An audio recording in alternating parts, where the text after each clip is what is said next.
एकदम प्युअरवाली भेसळ नसलेली दाताला न चिकटणारी काजू कतली खायची असेल तर हा व्हिडिओ शेवटपर्यंत पहा, कारण आज मी खूप सोप्या पद्धतीने काजू कतलीची रेसिपी तुमच्याशी शेअर करत आहे आणि ही अगदी परफेक्ट रेसिपी आहे। बऱ्याच जणांना भीती वाटते काजू कतली बनवण्याची, कारण काजू एकतर महाग असतात आणि पहिल्यांदाच बनवत असल्यामुळे काजू कतली बिघडेल की काय अशी भीती वाटते आणि त्या भीतीनेच बरेच जण काजू कतली बनवत नाही। तर त्यासाठीच आज मी तुमच्याशी ही खास रेसिपी शेअर करत आहे। म्हणजे तुम्ही पहिल्यांदा जरी ही काजू कतली बनवायला जाल तर 100% गॅरंटी आहे, अजिबात खराब होणार नाही, परफेक्ट होणार म्हणजे होणारच। कारण खूप सोपी पद्धत शेअर करत आहे मी। यात आपल्याला पाक बनवायचं टेन्शन नाही किंवा मग चाचणी झाली की नाही झाली हे ओळखायचं देखील टेन्शन नाही। फक्त काजू कतली बनवताना काही गोष्टी आपल्याला लक्षात घ्यायच्या आहेत, त्या कोणत्या हे पुढे तुम्हाला व्हिडिओत कळेलच। नमस्कार, मी अमृता, कणे कुकिंग विथ अमृतामध्ये तुम्हा सर्वांचं खूप खूप स्वागत। लगेच काजू कतली कशी बनवायची हे आपण पाहूयात। त्या अगोदर तुम्हाला छोटीशी विनंती आहे, रेसिपी पूर्ण पहा आणि तुम्हाला जर माझी काजू कतलीची रेसिपी आवडली तर प्लीज रेसिपीला लाईक आणि शेअर करा। तसेच अजूनही चॅनलला सबस्क्राइब केलं नसेल तर चॅनलला देखील नक्की सबस्क्राइब करा। लगेच काजू कतली कशी बनवायची हे आपण पाहूयात। तर काजू कतली बनवण्यासाठी आपल्याला काजू घ्यायचे आहे। काजूचं मेजरमेंट मी तुम्हाला कपाने दाखवते, कारण वजनी सगळेच घेऊ शकत नाही। तरीही 250 ते 300च्या आसपास काजू आहे ते, आणि या कपाने 1.5 कप काजू घेतलेले आहे। तुम्ही पाहू शकाल, तुम्ही तुकडा काजू देखील इथे काजू कतलीसाठी वापरू शकता। मी अख्खे काजू घेतलेले आहे। आता आपल्याला याची पावडर करून घ्यायची आहे। पावडर करताना मिक्सर एकदम फिरवायचा नाही आहे, चालू बंद करून अशी पावडर करून घ्यायची आहे रवाळ। आता काजूची पावडर करून घेताना जर मिक्सर एकदम चालूच ठेवला तर एकदम बारीक पावडर होते, ते मिक्सरच्या भांड्याला देखील चिटकते आणि काजू कतली मग अशी चिवट होते। त्यामुळे पावडर आपल्याला अशी थोडीशी रवाळ करून घ्यायची आहे आणि त्यानंतर ती आता पूर्णाच्या चाळणीने चाळून घ्यायची आहे। राहिलेल्या काजूची देखील पावडर करून घेतलेली आहे मी, ती देखील यात घातली आणि त्यात आता आपल्याला अर्धा कप मिल्क पावडर घ्यायचा आहे। मिल्क पावडरमुळे काजू कतलीला चवही छान येते आणि बाइंडिंग देखील छान येते। नुसती काजूची बनवायला जाल तर काजू कतली बनते पण थोडीशी अशी लूज झाल्यासारखी होते, त्यामुळे आपल्याला यात मिल्क पावडर देखील घालायचं आहे। आता ही काजूची पावडर चाळून घेतल्याच्या नंतर ही जी कणी असते ती तुम्ही भाजीत घालू शकता एखाद्या, किंवा मग खीरमध्ये देखील वापरू शकता। ही मी सध्याची साईडला ठेवते। लगेच आता आपल्याला पाक बनवायचा आहे। पाक म्हणता नाही येणार, आपल्याला फक्त साखर विरघळून घ्यायची आहे। तर काजू कतलीसाठी मी 1 कप साखर घेतली, त्यासाठी अर्धा कप पाणी घेतलेलं आहे। म्हणजे मेजरमेंट तुम्ही पाहू शकाल, 1.5 कप काजू घेतले, त्यासाठी अर्धा कप मिल्क पावडर घेतली आहे, 1 कप साखर घेतली आणि अर्धा कपच पाणी घेतलेलं आहे। ही साखर आता आपल्याला विरघळून घ्यायची आहे। याचा आपल्याला पाक वगैरे बनवायचा नाही किंवा चाचणी ओळखायची नाही आहे। आता यातली सर्व साखर विरघळलेली आहे, तुम्ही पाहू शकाल। साखर विरघळल्याच्या नंतर आपल्याला फक्त एखादा मिनिटभर हे उकळवून घ्यायचं आहे आणि त्यानंतर लगेच गॅस बंद करायचा आहे। आता आपण जी काजूची पावडर आणि मिल्क पावडर घेतलेली आहे ती सर्व पावडर यात घालायची आहे। तुम्ही हे गॅस चालूच करायला जाल तर व्यवस्थित मिक्स होत नाही, तसेच खूप घाई गडबड होते, त्यामुळे गॅस बंद करायचा आहे आणि हे आता आपल्याला पाकात व्यवस्थित मिक्स करून घ्यायचं आहे। यात कुठेही गुठळ्या वगैरे राहणार नाहीत याची काळजी घ्यायची आहे। हवं तर तुम्ही कढई खाली उतरून घेऊ शकता, आरामात व्यवस्थित मिक्स करून घेऊ शकता, काहीच हरकत नाही। हे असं व्यवस्थित मिक्स झालेलं आहे, तुम्ही पाहू शकाल। तसेच यात बिलकुल गुठळ्या वगैरे नाही आहे आणि याची कन्सिस्टन्सी आता तुम्ही पाहू शकाल। आता आपल्याला यात 1 चमचा साजूक तूप घालायचं आहे, त्यामुळे काजू कतलीला शाईन येते, तसेच हे मिश्रण कढईला चिटकत नाही एवढं। आता परत आपल्याला गॅस चालू करायचा आहे आणि आता हे घट्ट होईपर्यंत शिजवून घ्यायचं आहे।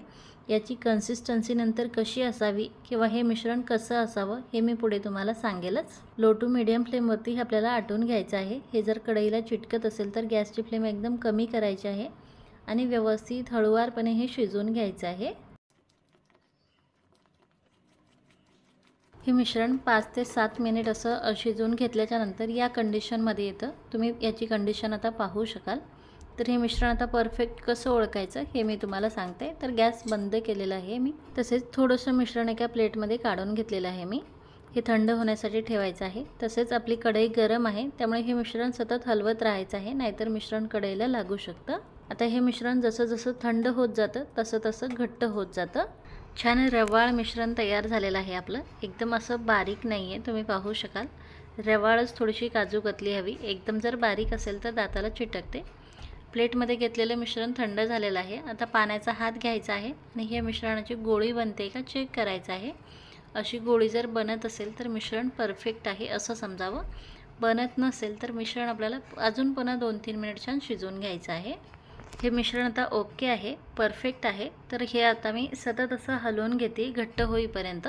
गॅस बंद आहे, बंद गॅसवरती हे मी गॅसवरती ठेवलेलं आहे। खाली जरासा अंधार होतोय त्यामुळे ही कढई मी इथेच ठेवलेली आहे। नाहीतर तुम्ही म्हणाल की गॅस चालू आहे आणि हे घट्ट करून घेत आहे। तुम्ही जर असं करायला जाल तर तुमची काजू कतली बिलकुल बनणार नाही। त्यामुळे गॅस बंद करायचा आहे, याला सतत हलवत राहायचं आहे। सतत हलवून घेतल्याच्या नंतर हे या कंडिशनमध्ये येतं। हे अजूनही पूर्णपणे थंड झालेलं नाही आहे, कोमट मिश्रण आहे। हे मिश्रण आता आपल्याला थोडंसं सॉफ्ट करून घ्यायचं आहे। तुम्ही एखाद्या तूप लावून घेतलेल्या ताटात सॉफ्ट करून घेऊ शकता किंवा मग एखाद्या पॉलिथिन बॅगमध्ये टाकून सॉफ्ट करून घेऊ शकता। मी हे एका पॉलिथिन बॅगमध्ये टाकते आणि याला थोडंसं असं मळून घेतल्यासारखं करते, कणिक मळल्यासारखं, जेणेकरून हे छान सॉफ्ट होईल आणि काजू कतलीला छान शाईन येईल। असं करून घेतल्याने तुम्ही पाहू शकाल मिश्रण एकदम असं सॉफ्ट तयार होते। तसेच पॉलिथिन बॅगमध्ये असं सॉफ्ट करून घेतल्याने याला मेहनत कमी लागते आणि लवकर सॉफ्ट होतं। आता हे सॉफ्ट करून घेतल्याच्या नंतर तुम्ही पाहू शकाल मिश्रण बिलकुल हाताला चिटकत नाही आहे। आता हे आपल्याला हातात घ्यायचं आहे, याचा व्यवस्थित गोळा बनवून घ्यायचा आहे आणि आता आपल्याला याची शीट लाटून घ्यायची आहे। ताटावरती ही शीट मी लाटून घेते। ताटाला मी थोडंसं अगोदर तूप लावून घेतलेलं आहे, लाटण्याला देखील तूप लावून घेतलेलं आहे आणि आता ही शीट लाटून घेते। ही शीट तुम्ही एखाद्या पोलपाटावरती लाटू शकता, किचन कट्ट्यावरती देखील लाटू शकता, कुठल्याही एखाद्या सपाट भांड्यावरती ही शीट लाटू शकता। तसेच आता तुम्हाला काजू कतली कितपत जाड बारीक हवी त्यानुसार तुम्ही ही शीट लाटून घेऊ शकता। अशा प्रकारे मी ही शीट लाटून घेतलेली आहे, तुम्ही पाहू शकाल। आता याला स्क्वेअर आकारामध्ये मी कट करून घेते, जेणेकरून हे जे आता साईडचं मिश्रण निघणार आहे त्याची मला दुसरी शीट लाटता येईल। स्क्वेअर आकारामध्ये कट नाही केलं तरी चालतं, तुम्ही डायरेक्ट देखील याला डायमंड शेप देऊ शकता किंवा तुम्हाला पाहिजे तसा आकार देऊ शकता। एक छान फिनिशिंग यावी त्यासाठी मी याला स्क्वेअर आकारामध्ये कट करून घेते आणि हे आता आपल्याला सेट होण्यासाठी ठेवायचं आहे एखादा तासभर तरी। आता या राहिलेल्या मिश्रणाची आपल्याला दुसरी शीट लाटून घ्यायची आहे। अशा प्रकारे 1 तास झालेला आहे, हे थोडंसं सेट झालेलं आहे। तर आता आपण काजू कतली कट करून घेऊयात डायमंड शेपमध्ये। त्यासाठी आता आपल्याला अगोदर अशा उभ्या लाईनिंग करून घ्यायच्या आहे, स्केलच्या मदतीने किंवा मग अंदाजे देखील तुम्ही अशा उभ्या लाईनिंग करून घेऊ शकता। मोजून मापून अशा लाईनिंग कट केल्यामुळे एकसारखी काजू कतली तयार होते, त्यामुळे इथे मी पट्टीच्या मदतीने अशा याला उभ्या लाईनिंग करून घेते। सर्व उभ्या लाईनिंग करून झाल्याच्या नंतर आता आपल्याला तिरप्या लाईनिंग मारायच्या आहे, व्हिडिओत तुम्ही पाहू शकाल। अशा तिरप्या लाईनिंग वगैरे मारायला तुम्हाला जर झंझट वाटत असेल तर तुम्ही डायरेक्ट अशा सरळ लाईन मारू शकता आणि याला चौकोनी कट करून घेऊ शकता। साधारणतः काजू कतली डायमंड शेपमध्येच असते, त्यामुळे मी याला डायमंड शेपमध्ये कट करून घेते। तसेच याचा आकार तुम्ही तुमच्या आवडीनुसार ठेवू शकता, जाड बारीक। आता ह्या साईडने जशा तिरप्या लाईनिंग मारल्या तशा पलीकडच्या साईडने देखील मी तिरप्या लाईनिंग मारून घेते। आता याला 1 तासभर तरी आपल्याला रेस्टसाठी ठेवायचं आहे। त्यानंतर मी तुम्हाला दाखवेलच, तन्वी केव्हाचीच काजू कतली मागते, त्यामुळे हे साईडचे पीसेस मी काढून घेते, जे डायमंड शेपमध्ये नाहीत ते वाले पीस। साधारणतः 1 ते 1.5 तास होत आलेला आहे आणि काजू कतली आपली व्यवस्थित सेट झालेली आहे। तुम्ही पाहू शकाल किती सहज निघते तर, आणि बिलकुल अशी लूज वगैरे पडलेली नाही आहे। तुम्ही पाहू शकाल किती सुरेख दिसते तर, आणि खूप छान सॉफ्ट झालेली आहे काजू कतली। तुम्ही पाहू शकाल याचा अगदी सहज तुकडा पडतोय। ही काजू कतली मी आता एका प्लेटमध्ये काढून घेते। खूपच सुरेख कलर आलेला आहे काजू कतलीला आणि एकदम परफेक्ट बनवून तयार झालेले आहे। काजू कतली परफेक्ट झाली हे कशावरून, तर त्याचा कलर आणि टेक्स्चरवरून। काजू कतली अशी तोडली की लगेच तुकडा पडला पाहिजे, जर ती खेचली जात असेल तर दाताला चिटकते। आपल्या काजू कतलीचा लगेच तुकडा पडतोय, म्हणजे आपली काजू कतली एकदम परफेक्ट आहे। समजा आता जर कधी तुमच्याकडून काजू कतलीचं मिश्रण खूपच पातळ झालं तर बिलकुल घाबरायचं नाही।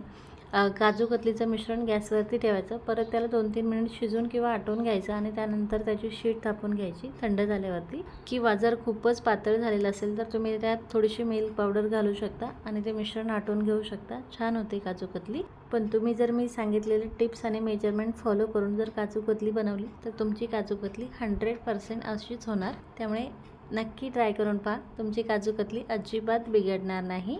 तर नक्की बनवा आणि कशी वाटली तुम्हाला ही रेसिपी, तसेच तुम्ही बनवलेली काजू कतली कशी झाली ही कमेंट करून नक्की सांगा। आणि तुम्हाला जर माझी ही रेसिपी आवडली असेल तर प्लीज रेसिपीला लाईक आणि शेअर करा। Bye bye.